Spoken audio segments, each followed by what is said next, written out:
Originally, it looked like what they were saying, Tim, is that they were going to play the games and finish out the schedule in front of no people. So it was just going to be the announcers, it would just be the team and the coaches, etc.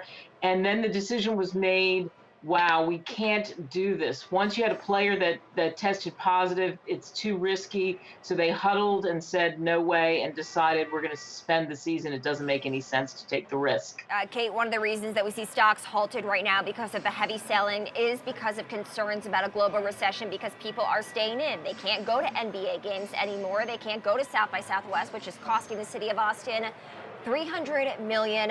Put a price tag on the NBA suspending its season. I would assume it's in the billions.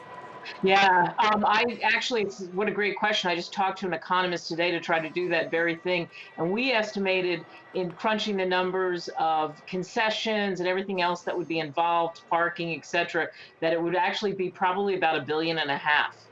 Wow. $1.5 billion for the rest of the season. Yeah, for the rest of the season. So, because remember, we were a little bit more than halfway through the season. And so there was money obviously made there, but so much more is lost, and especially because you have the playoffs, and it's a very high time for sports and the NBA in particular. So just help us drill into this a little more and understand the ripple effects of something like this.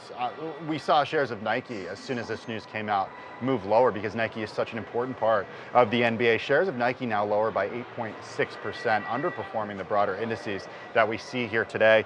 Who else is affected by a shutdown like this? Well, besides Nike, any of the other sports companies that rep any of the players, what would also be affected is soda companies, beer would be affected.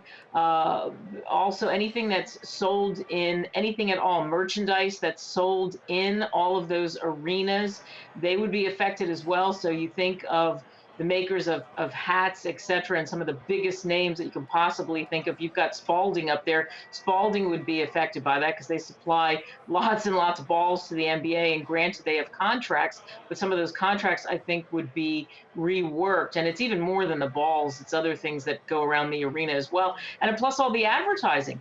You have those Right. rolling billboards, and that's millions and millions of dollars locally and nationally, which goes to what I said about beer companies and Coca-Cola and Pepsi, et cetera. All of them, Mountain Dew, all of them would be affected.